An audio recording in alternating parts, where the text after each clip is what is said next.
the motherfucking ring, lady. We're covering today's top boxing news. Okay, and now it's time for our weekend recap, and we're going to start off with an unexpected turn of events in the women's super middleweight division. Franchon Crews was supposed to be defending her WBC title against Alejandra Jimenez, but apparently Alejandra was experiencing some passport issues. She couldn't come over to have the fight. As a result of this, an impromptu rematch with Marisela Cornejo was staged on only 2 days' notice. And the rematch itself went very much the same way that the first fight did. There's not much to reflect upon there that we haven't covered already. But the biggest difference is that in this rematch, the vacant WBO title was on the line, making the winner of the fight the only unified champion in the women's super middleweight division. So as a result of this, and as a result of Franchon beating Marisela Cornejo in dominant fashion, I might add, as a result of beating her yet again in this impromptu rematch, she has become the most dominant force in the women's super middleweight division. I'll say that I'm disappointed that Alejandra couldn't make it, because I feel like Alejandra would have posed a different set of challenges for Franchon to have to deal with. You know, Franchon, she don't got that many pro fights, and you know, she needs those experiences to have those kinds of fights with those kinds of fighters so that she herself can continue to grow as a fighter. I feel like Alejandra would have posed more resistance than Marisela Cornejo, who I feel just wasn't ready for a rematch. She really wasn't ready to have a second fight with Franchon, that if you go having this rematch on this kind of notice, it's going to go the same way that the first fight did. And that's exactly what happened. Franchon was able to zero in with devastating right hands in this rematch, the same way that she did in the first fight. Was it entertaining? Of course it was, no doubt about it. Both girls gave it their all, but at the end of the day, you know, it really was just a repeat of what we had seen already, whereas I feel that if it were Alejandra, it would have been a different fight overall, because it's a different fighter that has different dimensions, different implementation, and it may have been more competitive than what we got last night. Now, none of this is Franchon's fault. Franchon can only fight who's willing and who's available, so it's in no way, shape, or form a knock on her for doing what she had to do. You know, she's got one job. You know, you put somebody in the ring with her, it's her job to beat her. That's what she did. So I don't even hold it against her. These are unforeseen circumstances. But as a result of these circumstances, Franchon Crews now emerges as the most dominant champion at the weight, because she's the only unified champion at the weight. There's Alicia Napoleon. There's Aline Cedar-Ruz. You know, Alicia holds the WBA. Aline holds the IBF. And if these two other champions plan on making any kind of rumblings in this division, if they plan on making any kind of noise, they've got to challenge Franchon. There's no two ways about it.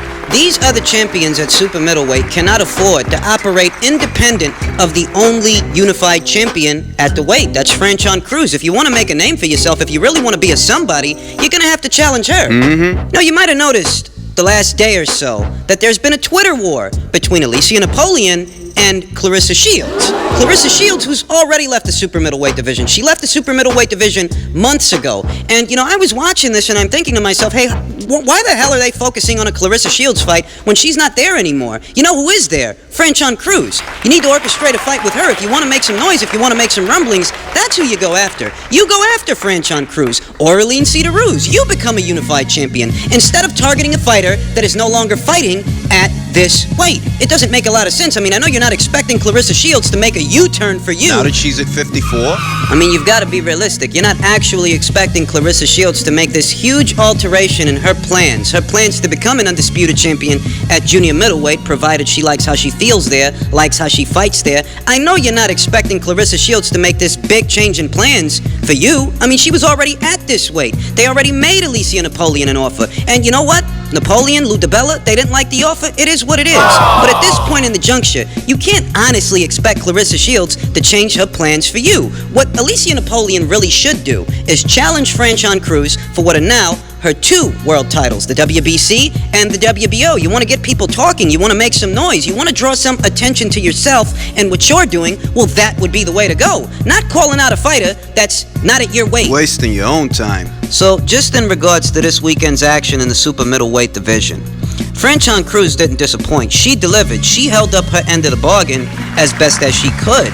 And she's putting the entire division on notice. You know, the other champions that are out there, like Alicia Napoleon, who really needs to get her priorities straight. Before you go worrying about girls that aren't even in your weight class anymore, like Clarissa, you need to focus on Franchon, because little by little, she's becoming the heir apparent to the super middleweight throne. She's becoming the most dominant champion at the weight, and it's because fighters like Alicia are letting it happen. So I'm expecting movement on that. I'm expecting movement in regards to a unification fight between Franchon Crews and Alicia Napoleon. We then come to what was the main event on that same card that featured the WBO's junior middleweight champion, Jaime Munguia, defending his junior middleweight title against the challenger, Patrick Allotey. And, you know, Jaime got off to a rocky start in this fight. He did. It looked like things were going to go sideways for him as Patrick Allotey fired good straight punches from the outside, navigating that ring. Jaime looked lost. He looked a bit bewildered, at least in the early stages of this thing. But little by little, he found his rhythm, he found his range, he gained confidence, and he managed to score several knockdowns throughout the course of this fight. And if there really is anything to reflect upon in regards to this performance that saw Jaime Munguia returning to being the monster that he became known for being, that, you know, after that Saddam Ali fight, that Brandon Cook fight, Jaime Munguia seemed like a real threat. You know, what could become an elite pressure fighter. What resonated with me the most is, you know, I don't know what they had Jaime doing for that Dennis Hogan fight. I don't know what they had him doing for that Takeshi Inoue fight. Those were fights where he really struggled, and it kind of seemed like he was working on things, perhaps trying out a different base style aside from come forward pressure fighting. But in seeing this performance against Patrick Allotey, seeing Jaime Munguia go back to doing what he does best, what resonates with me the most is, you know, everybody can't be everything, you know. You can't be perfect, but you can be good at what you are good at. And what Jaime Munguia is good at is being a pressure fighter, is being a guy that cuts off the ring, takes away the room and the real estate from a guy, from an opponent, and forcing that opponent to trade, to get into exchanges where Jaime can thereby use that overwhelming power of his, use that overwhelming size of his. I mean, I'm not sure that, you know, maybe in the Inoue fight and the Hogan fight, they perhaps had Jaime working on other things, perhaps trying to expand his repertoire. Perhaps that would explain, you know, why he didn't look too good in those fights. Maybe it was just that he was struggling to make the weight. Could be a lot of things. Could be one, could be some, could be all. You know, but in this fight, he really went back to looking like the guy that beat the brakes out of Saddam Ali, that beat the brakes off of Brandon Cook. That's what he looked like last night. He just so happened to look like your textbook front foot pressure fighter. That's what he's good at. So perhaps, at least right now, that's what they need to focus on. That's what they need to sharpen. You know, in spite of getting off to a rocky start, in the latter stages of the fight, we saw Jaime Munguia cutting off the ring, closing off the exits on Patrick Allotey, and he wasn't firing shots that were hitting nothing but air. He wasn't just swinging for the fences. He was simply applying pressure by walking his man down and slipping the jab. Angling his head away from the shots, angling his upper body away from the shots, breaking his man down not just physically, but mentally. Closing in. That, you know, this guy's trying his best to navigate this ring and stay out of trouble, but he can't because Jaime Munguia's staying with him and he's cutting off all the exits. And Jaime looked sharp out there. He looked great when he was doing this. But I reiterate, Jaime did get off to a rocky start. In the early goings of the fight, he goes out there, he's firing these wild punches, each one at the same intensity. Essentially, they were all power shots. And because they were all power shots, because there were no nuances, no subtleties, they were predictable shots, telegraphed shots, the kind of shots that Patrick could see coming and stay out of the way of. This is in the early goings of the fight. Fight progresses, and Jaime, you know, maybe he got a little comfortable, maybe he finally found his range, his groove, his rhythm, and he starts applying pressure in a different way by staying with Patrick Allotey, by keeping Patrick Allotey in front of him. And making him miss. All while slipping Patrick's shots, slipping the jab, and closing in little by little so that he can start landing the kind of punches that he wants to land once Patrick is out of room and real estate. Essentially, you know, Jaime looked good out there. He looked good out there. Yes, he's a limited fighter. No doubt about it. Nobody's perfect. Everybody's got something that they need to work on. But this was a 180 from the performance we saw in the Hogan fight. So, you know, just congratulations to Jaime Munguia for what was a successful title defense, though we all know he's not going to be hanging on to that title very long. He's going to vacate it very soon because he's going up to middleweight. He's going to be a part of that conversation. But once again, it was a better showing for Jaime than what we've been seeing in recent memory. So congratulations to him. It was an entertaining fight while it lasted, though it didn't last very long.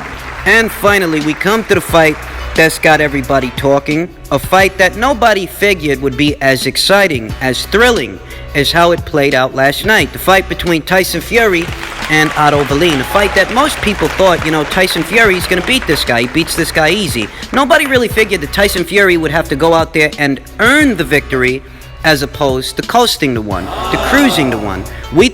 I thought, this was just going to be another Tom Schwartz kind of fight, and that's not what we got. No, sir. And I'll tell you, look here. If most people wrote off Otto Wallin's chances in this fight, it's primarily for two reasons. One, most people really weren't familiar with him. And two, the ones that were, like myself. I didn't have him pegged as a guy who could give Tyson Fury a problem because I didn't have Otto Wallin pegged as a pressure fighter. Yet that's very much what showed up last night. A pressure guy. Why is that important? Well, it just so happens that pressure fighters, these kinds of fighters that put on a sustained attack as opposed to looking for a single shot to end the fight, these kinds of gutting and gritty fighters that stay with a guy, stay on a guy, punch him in the balls, gouge him in the eyes, make it physical, make it rough and tumble, these kinds of guys just so happen to be a pure boxer's kryptonite. And what's Tyson Fury? A pure boxer, a moving target, a hit and not get hit kind of guy, the kind of guy that doesn't go in the ring looking for a shootout, looking for a slugfest, a finesse fighting kind of fighter.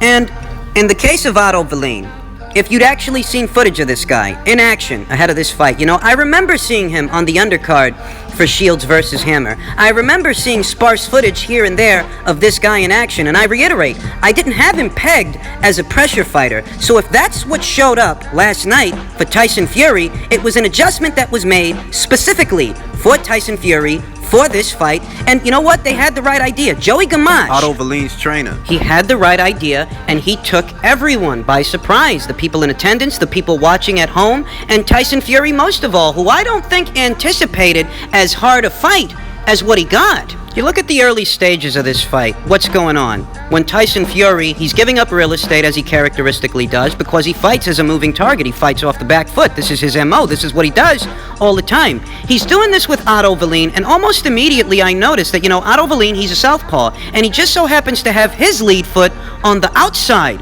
of Tyson Fury's lead foot. And it's important to note that. It's important to note that in the early stages of the fight, as Otto Wallin is applying pressure and Tyson Fury is fighting out of the orthodox stance, leading with his left hand, Otto Wallin was able to keep his lead foot, his right foot, on the outside of Fury's left foot. This basically means that Otto Wallin was in a prime position in several spots to land some very interesting punches. This so inclined, so compelled Tyson Fury to switch from orthodox to southpaw. And this was a smart adjustment, a necessary adjustment, but more importantly, an adjustment that is afforded to Tyson Fury because Tyson Fury's ambidextrous. He can lead with the left hand out of the orthodox stance. He can lead with the right hand out of the southpaw stance. And in that situation, Tyson Fury switched off from orthodox to southpaw because apparently Otto Wallin had lead foot advantage. Putting him in a prime position to land interesting punches whilst applying pressure. These guys go mixing it up on the inside very early in the fight, and Tyson Fury ends up with a gruesome cut over his left eye from a legal blow. And it's important to note that this is from a legal blow, not a headbutt. Both those situations are treated very differently, but what you need to know is that when the cut's from a legal blow, if the ringside doc so chooses to stop the fight because the fighter's vision is hampered, ladies and gents, that's called a TKO. So Tyson Fury was dangerously close throughout the course of this fight to having the ringside doc stop this thing because it was too hard to control the bleeding. At this point, because of this, Tyson Fury's got no choice but to kick it up a notch and convince the ringside doctor that not only can he still see, but he's still in this fight. And that's what he did. He started asserting himself, establishing dominance, going for it, upstairs, downstairs, pushing Otto Wallin around, using that size of his, because Tyson Fury, he's very statuesque. I mean, he's big as far as the big guys go. I mean, he's big,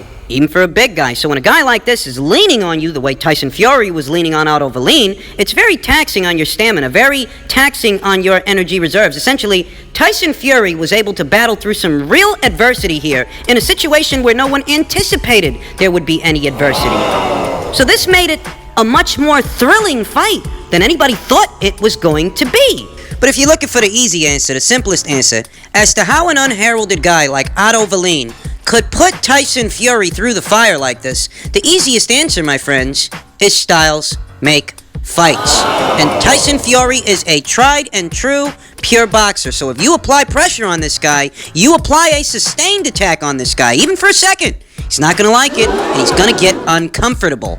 And this is not to be confused with pot shotting, sharpshooting, or looking to set him up for one big shot that'll get him out of there. It's not to be confused with that, because in looking for that one window of opportunity to land a significant shot like that, a one-hitter-quitter kind of shot, in doing that, the opportunity to land it, it may never come, because a defensive fighter like Tyson Fury isn't going to open up long enough, as much as you might need him to land that big punch. So the opportunity you're looking for, it may or may not come. Whereas with a sustained attack, one way or another, you're making the pure boxer work for it. You're pushing a pace in a way that he doesn't like.